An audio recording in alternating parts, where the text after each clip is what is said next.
बाबा साहब ने कहा था कि मैं इस कारवां को जहाँ तक लेके आया हूँ उसको पीछे मत जाने देना।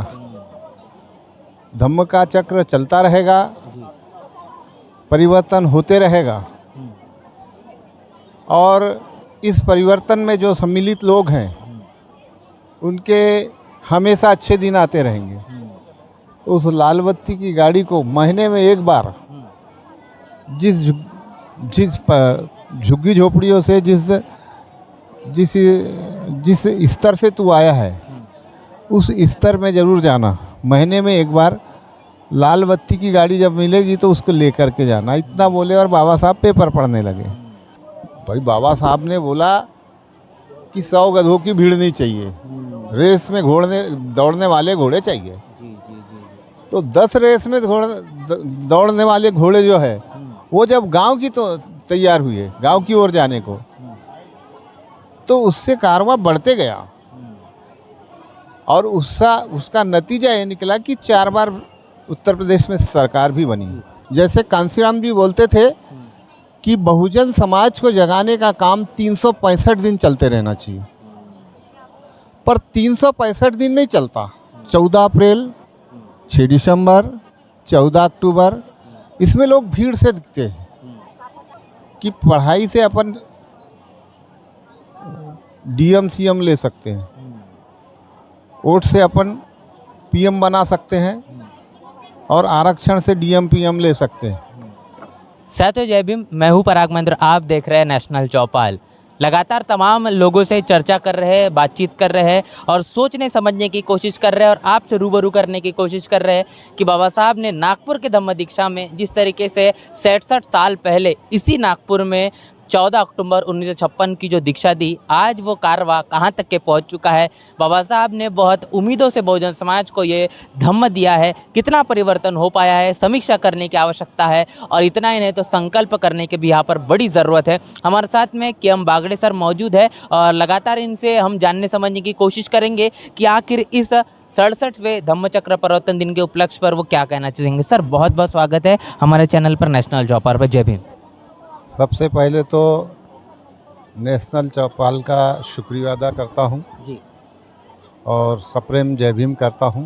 जी जहाँ तक बहुत आगे बढ़ा हुआ कारवां है,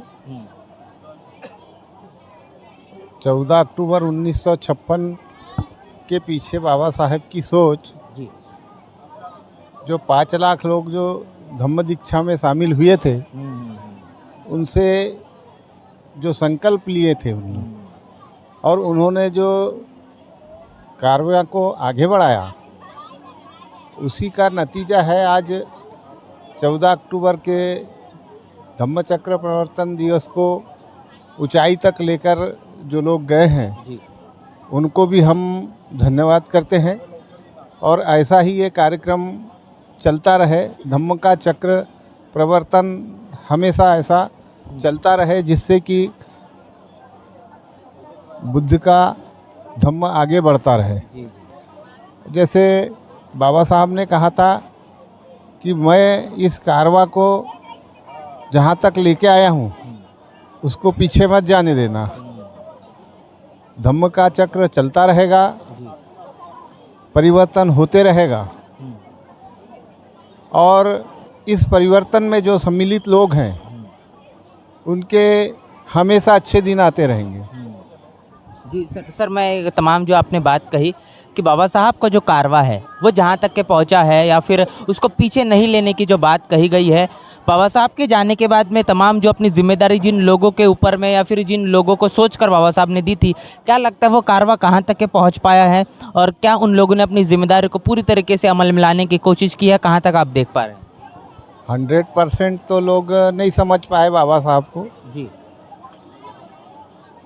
वो एक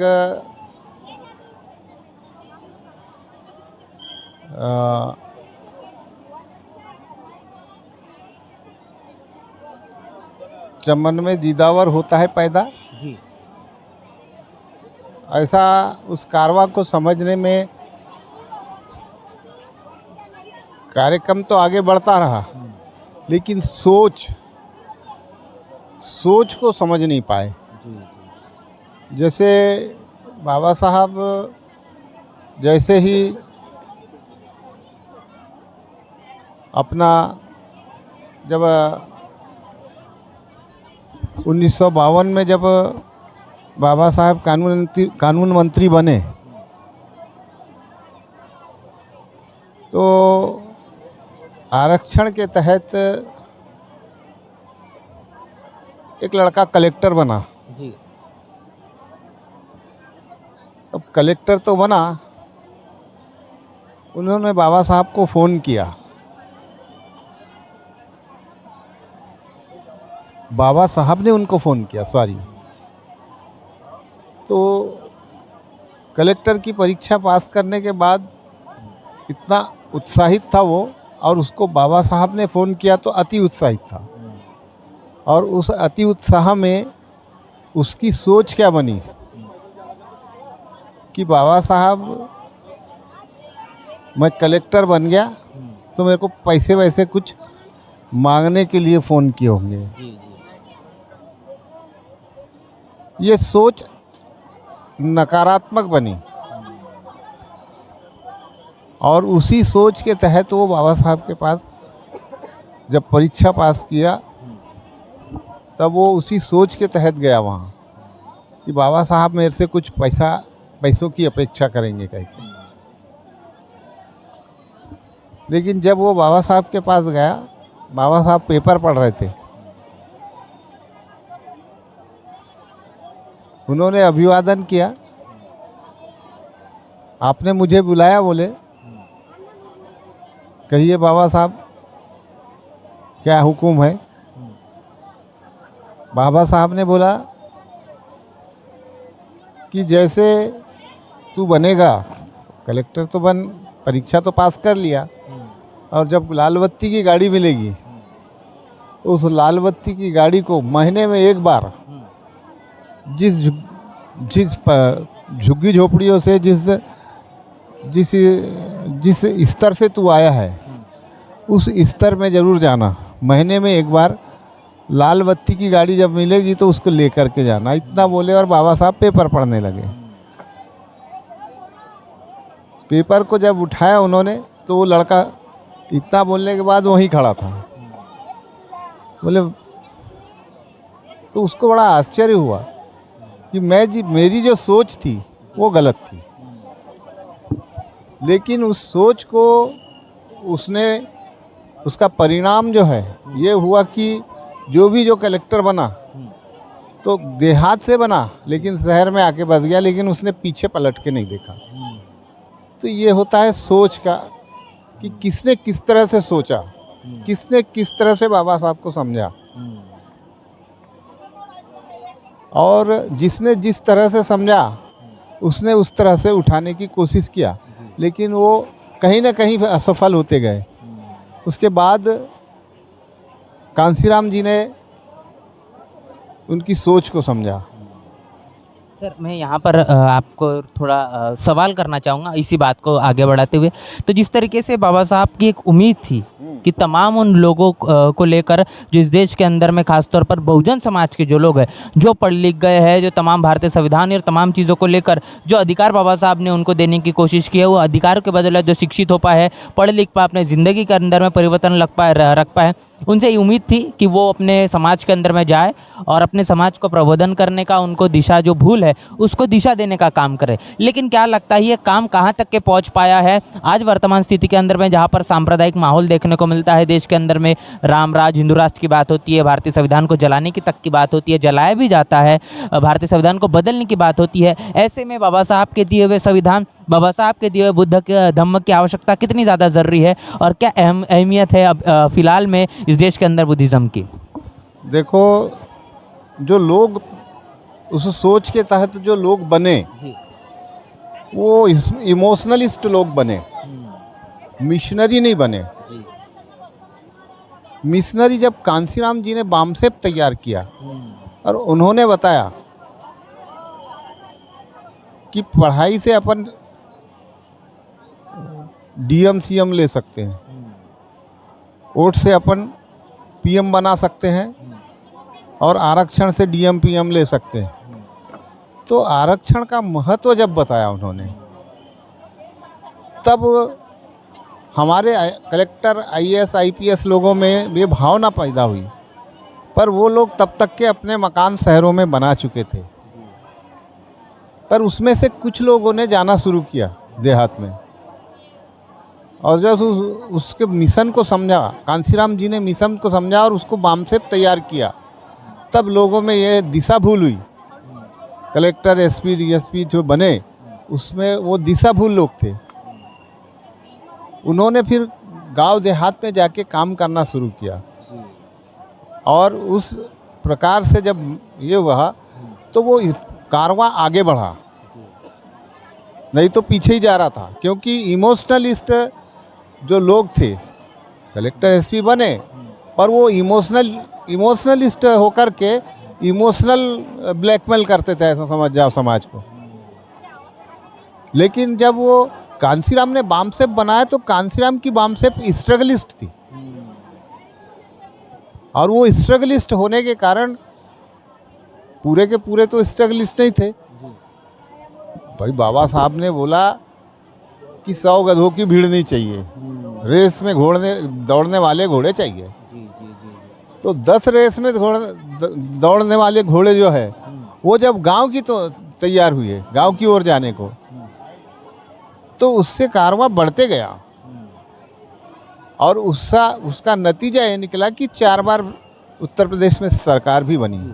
महाराष्ट्र को लेकर मैं यही चीज़ आपको जानना चाहूँगा कि तमाम महापुरुषों का जो संघर्ष, खास तौर पर कांशीराम साहब का आपने जिक्र किया, तो कांशीराम साहब का शुरुआती दौर पूरा महाराष्ट्र में रहा, और महाराष्ट्र के लोगों ने ये बात बड़ी बुलंदी से कही कि हो शकत नाही। मतलब बाबा साहब की जो विचारधारा है वो महाराष्ट्र के अंदर में या फिर पूरे भारत के अंदर में अमल में नहीं ला सकते, अमल में नहीं लाया जा सकता, और वो महाराष्ट्र को छोड़ देते हैं, मजबूरन उत्तर प्रदेश के अंदर में जाते हैं। तो क्या लगता है आज में भी वही स्थितियाँ बनी हुई है? क्या महाराष्ट्र के अंदर में तमाम महापुरुषों की जो मूवमेंट है वो कभी सफल नहीं हो पाएगी? क्या अनुमान है? महाराष्ट्र के मूवमेंट के जो कर्ता धर्ता है, नेतृत्व करता, वो टोटल इमोशनलिस्ट है।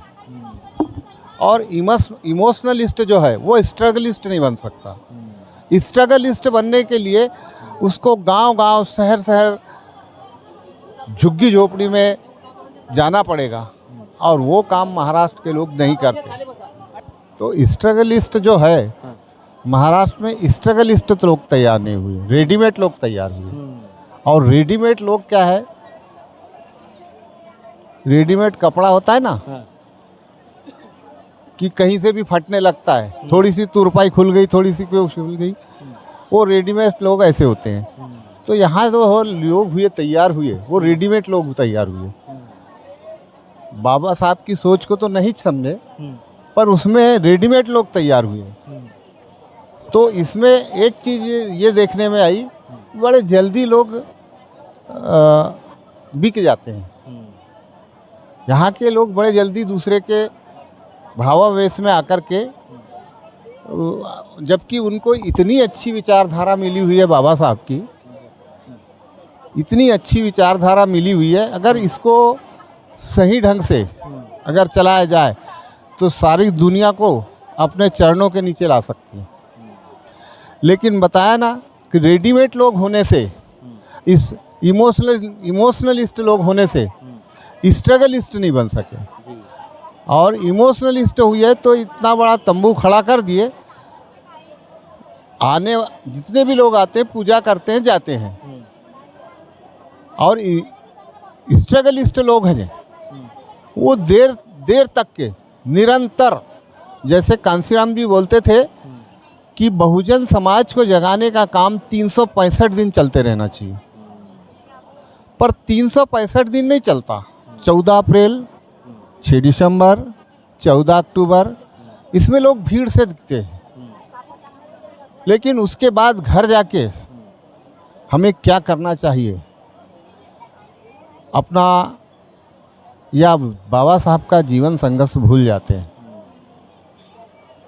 अच्छा, एक मैं चीज़ समझ पा रहा हूँ कि ये जो मूवमेंट है बहुत मेहनतों से, मशक्क़तों से तमाम बहुजन महापुरुषों ने जो 107 वर्षों का जो मिशन मूवमेंट चलाया है, ये मिशन मूवमेंट आज जिस स्थिति पे नज़र आता है, जो सांप्रदायिक माहौल देखने को मिलता है देश के अंदर में, कैसा लगता है कि आज संविधान बदलने की बात होती है, रामराज्य लाने की बात होती है, हिंदू राष्ट्र की बात होती है, ऐसे में किस तरीके से हम देखते हैं भारत को इस देश के अंदर में अब लोकसभा के 2024 के भी चुनाव नज़दीक है, क्या परिवर्तन नहीं ला पाएगा बहुजन समाज? क्या फिर ये तमाम मनुवादी जो विचारधारा के लोग हैं, जो तमाम पार्टियाँ, इनके शरण में चला जाएगा?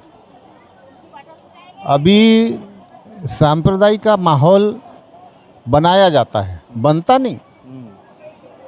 चंद लोगों के द्वारा या आरएसएस जिसकी पोषक है सांप्रदायिक माहौल तैयार करने की, तो जिसके कार्यकर्ता ज़्यादा होंगे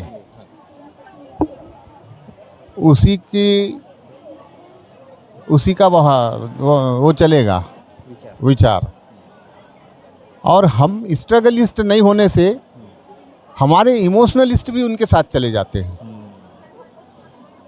और हमारे भी जब इमोशनलिस्ट उनके साथ चले जाते हैं तो उनके वो बल मिलता है और सांप्रदायिकता का माहौल तैयार होता है।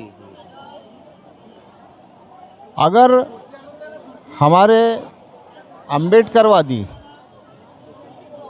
अगर ये सोच ले, जैसे मान के चलो यहाँ कोई फोटोग्राफ़र है, कोई कुछ है, फोटोग्राफ़र आया, फ़ोटो खिंचाया, 50 रुपए लिए, उसका काम हो गया, तो वो सक्सेसफुल है, अपने काम में सक्सेसफुल है। वो इधर से घर गया, घर में पैसा कमाया, रख दिया, उसका काम ख़त्म। और स्ट्रगलिस्ट जो है वो निरंतर प्रयास करते रहता है। मैंने बताया ना कि 365 दिन काम चलना चाहिए। कांसीराम जी मरते दम तक उन्होंने, स्ट्रगलिस्ट जो है उसका विचार होता है, उसका ड्रीम होता है। स्ट्रगलिस्ट जो होता है उसका एक ड्रीम होता है, और वो ड्रीम ही नहीं बना पाए हमारे लोग। हमारे लोग, बहुजन समाज के लोग यहाँ कोई ड्रीम तैयार नहीं कर पाए कि जैसे बाबा साहब ने बोला था कि 1956 में 5 लाख बुद्धिस्ट थे। आज महाराष्ट्र में बुद्धिस्टों की संख्या कितनी है? 0.6।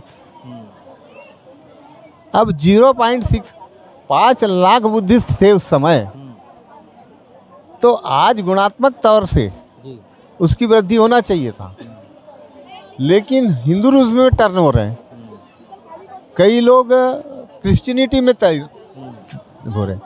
तो वो स्ट्रगलिस्ट नहीं हुए। हमारे 5 लाख लोगों में से 1 लाख लोग भी अगर स्ट्रगलिस्ट होते तो भारत की मिसाल कहीं नहीं देखी जाती। वो सोने की चिड़िया बनता, लेकिन सोने की चिड़िया नहीं बना। उसका कारण ये है, कोई भी सक्सेसफुल होने के लिए ड्रीम होना चाहिए। जैसे कांसीराम जी ने बोला कि मैं सरकार बना के बताऊंगा बहुजन समाज की, ये बोलते हैं महाराष्ट्र के लोग, हो सकत नहीं, और उन्होंने सरकार बना के बताए। तो उनने सपना था उनका, और उस ढंग से उसकी पॉलिसी तैयार की है। और पॉलिसी तैयार करने के बाद जब यूपी गए तो वहाँ हो सकता है कह के उनने 4-4 बार सरकार बनाई। जी सर, तमाम हमने चर्चा की है, काफ़ी लंबी हमने चर्चा की है, और इसी मद्देनज़र रखते हुए आज नागपुर की दीक्षा भूमि में हम लोग खड़े हैं, जानने समझने की कोशिश कर रहे हैं। समीक्षा की आवश्यकता है, तकरीबन 67 साल हो चुके हैं, और ऐसे में हम इस तमाम बहुजन महापुरुषों के इस कार्रवाई को डॉक्टर बाबा साहब अम्बेडकर के दिए गए बुद्ध और उनके धम्म को कहाँ तक पहुँचा पाए हैं, और ये कारवा कहाँ तक पहुँचा है, अब इसकी जिम्मेदारी किस पर है, और इसकी जिम्मेदारी के साथ साथ अब हमें इसको कहाँ तक मंजिल मुकाम पर पहुँचाना है, ये तमाम चीज़ों को लेकर हमने हमारे के.एम. बागले सर, इनसे जानने समझने की कोशिश की। आज की पूरी चर्चा को लेकर क्या आपकी राय प्रतिक्रिया ज़रूर हमें कमेंट बॉक्स में लिखकर बताएं। बने रहे नेशनल चौपाल के साथ, मिलते हैं नए वीडियो में, तब तक के लिए जय भीम, जय भारत। बहुजन विचारधारा को घर घर तक पहुंचाने के लिए हमारे YouTube चैनल को सब्सक्राइब करें, लाइक करें, कमेंट करें, शेयर करें और बेल आइकन की घंटी दबाना ना भूलें।